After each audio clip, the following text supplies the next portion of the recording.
किया जाना चाहिए। व्यक्ति को प्रतिदिन आसन करना चाहिए। आसन का मुख्य रूप से ये अर्थ होता है कि जिसमें हम आराम से बैठ सकें, हमारे शरीर के अंदर कोई अकड़न ना हो, जकड़न ना हो, तनाव ना हो, किसी तरह का बोझ नहीं हो, उसको जो आसन कहा जाता है। और मुख्य रूप से जितने भी पक्षी है वो किसी न किसी पोस्चर के अंदर बैठते हैं, उसको उसी पोस्चर्स को लेकर के जो है आसन बनाए गए। हमारे ऋषि मुनियों ने जो हमारे पशुओं पक्षियों के जो बैठने के हैं उनको बचे, जैसे कि देखिए धनुरासन और मयूरासन और अपने जो है जो मत्यासन और ताड़ासन, इस तरीके से सुखासन, शवासन, ऐसे सैकड़ों सैकड़ों जो आसन हैं जिसके अंदर की पशु पक्षी बैठा करते हैं, वो बैठने, उनकी बैठने की अवस्था को मनुष्य धारण करे, उसको आसन कहा जाता है। और आसन वो एक पोस्चर है,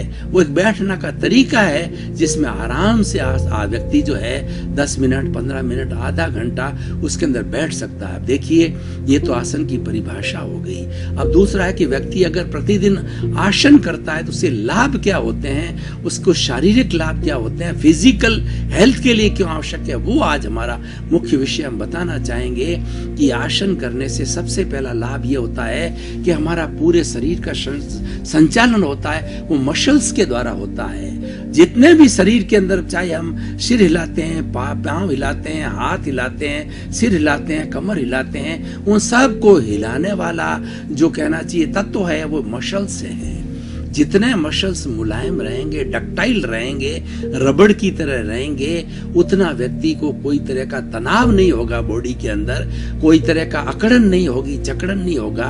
तो मसल्स को मुलायम करने के लिए आसन आवश्यक है। आपने देखा होगा कि जो छोटा बच्चा होता है 6 महीने का, 12 महीना, वो एक प्लास्टिक की तरह उसके शरीर को हम कैसा हिलावें, ऊपर हिलावें, नीचे हिलावें, आगे हिलावें, पीछे हिलावें, क्योंकि उसका शरीर कोमल होता है। उसके अंदर जितनी मांसपेशियां होती है, जितने मसल्स होते हैं, वो बहुत कोमल होते हैं और वो इलास्टिक होते हैं। तो इसीलिए आसन का सबसे बड़ा जो कार्य है कि शरीर को इलास्टिसिटी प्रदान करना। आज हम देख रहे हैं कि बड़े बड़े हमारे स्पोर्ट्स के खिलाड़ी हैं और बड़े बड़े पहलवान हैं और बहुत बड़े बड़े अपने शरीर के ऊपर ट्रक को चलाते थे 30-30 टन की जो है। ये सारे जो योग के साधन ये आसन करने से प्राप्त होते हैं। और आसन करने से हमारे सारे मसल्स के जो तो अच्छे होते हैं, साथ साथ में दूसरा लाभ ये होता है कि शरीर के हर भाग के अंदर हमारा ब्लड सर्कुलेशन है वो रेगुलर होता है। ऐसा कोई पोर्शन नहीं होता है कि जहां पर ब्लड न पहुंचे। और हमारे शरीर में दर्द क्यों होता है कि उस स्थान पर ब्लड नहीं पहुंचता है। लकवा क्यों होता है कि उस पर्टिकुलर पोर्शन के अंदर ब्लड का सर्कुलेशन रुक जाता है। ये क्लॉट क्यों आ जाता है कि उसके अंदर ब्लड के अंदर कहीं पर क्लॉट आकर के रुकावट होती है। तो हम आसन करते हैं तो आसन करने से हमारा ब्लड का मूवमेंट, सर्कुलेशन है वो बहुत ही अच्छा हो जाता है। और देखिए आसन करने से क्या होता है कि हमारे शरीर को शारीरिक स्वास्थ्य प्राप्त होता है। आज सबसे बड़ी जो समस्या है कि हमारा फिजिकल हेल्थ बहुत गिर गया है। किसी भी वर्ग के, किसी भी उम्र के व्यक्ति से हम बात करें तो वो बीमार नजर आता है। और बीमार नजर आने के कारण वो डॉक्टर की शरण के अंदर जाता है। और आज हम देख रहे हैं कि पूरे हॉस्पिटल है वो मरीजों से भरे हुए हैं। इसका कारण ये है कि व्यक्ति अपना आसन बराबर नहीं करता है। हर व्यक्ति अगर आसन करता रहे, प्राणायाम करता रहे, तो उसको किसी तरह की कष्ट नहीं आ सकता। क्योंकि ईश्वर ने जो हमारी ये बॉडी बनाई है उसके साथ में एक यूनिबिल्ट सिस्टम बना रखा है कि व्यक्ति आसन प्राणायाम करता रहे तो उसके भीतर के इम्यून सिस्टम पैदा होता है, उसकी प्रतिरोधात्मक शक्ति बढ़ती है, टी सेल्स और बी सेल्स जो है जनरेट होती रहती है। और उसके कारण से जो हमारा टी सेल्स हैं वो एक तरह से सोल्जर का काम करते हैं। हमारे भीतर के अंदर कोई भी ऐसा एलिमेंट है जो कि हमें रोगी बना सकता है और भीतर घुसता है तो उसको जो है टी सेल्स जो है सोल्जर की तरह झपट लेती है, पुलिस की तरह झपट लेकर उसको खत्म कर देती है। तो उससे हमारा इम्यून सिस्टम जो बहुत अच्छा होता है। टी सेल्स की उम्र है, बी सेल्स जो हमारे शरीर के अंदर जो है वो लाल रक्त के कण होते हैं, वो बी सेल्स कहलाते हैं। उसकी उम्र की तुलना में टी सेल की उम्र बहुत कम होती है, 60 60 या 90 दिन की होती है और मरती रहती है, नई जनरेट होती है। लेकिन हम क्या करते हैं कि हैवी एंटीबायोटिक लेकर के, हैवी एलोपैथी लेकर के उन टी सेल्स को जो है समय के पहले ही मार देते हैं। इसलिए हमारी हर व्यक्ति का आज प्रतिरोधात्मक शक्ति समाप्त हो गई है, और प्रतिरोधात्मक शक्ति समाप्त होने से हो क्या रहा है कि व्यक्ति बीमार पड़ गया है। और आसन करने से टॉलरेंस पावर बढ़ती है।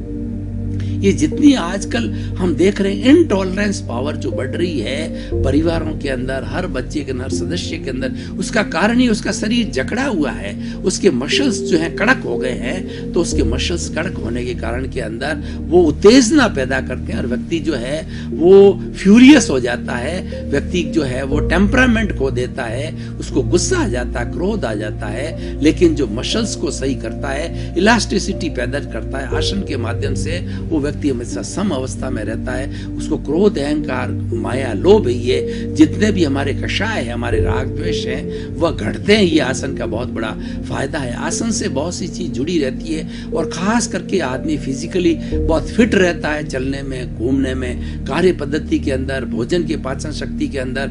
आसन करने वाले व्यक्ति के हमारे जितने भीतर के सिस्टम से, हमारा जो पाचन तंत्र है, हमारा उत्सर्जन तंत्र है, रुधिर तंत्र है, श्वसन तंत्र है, जितने भी हमारे 10 तरह के बड़े बड़े तंत्र हैं, वो सारे प्यूरिफाइड अवस्था में रहते हैं। उनका अच्छा संचालन होता है, उसमें कोई अवरुद्धता, कोई रुकावट नहीं पैदा आती है। और जब रुकावट पैदा नहीं आती है, मल का भी उत्सर्जन होता है, शरीर में से पसीने के माध्यम से मल निकलता है, और हमारे मल के माध्यम से मल निकलता है, कफ के माध्यम से मल निकलता है। ऐसे 5 स्थान होते हैं जहां से मल निकला करता है, यूरिन के माध्यम से मल निकलता है। तो सारा आसन करने से व्यवस्थित रूप से उसका संचालन होता है। भाई और बहनों, दर्शकगण, श्रोतागण, अगर हम बहुत बड़ी बात ना करें, केवल मात्र व्यक्ति को आसन करते करते वो योग की अवस्था को प्राप्त करके और उस सिद्धि को प्राप्त हो सकता है। और जितने हमारे ऋषि मुनि थे वो आसन किया करते थे, और आज भी जो योगी पुरुष है वो आसन किया करते हैं। आसन के अंदर एक कंडीशन ये होती है कि पेट खाली रहना चाहिए 4 घंटे से भोजन के बाद या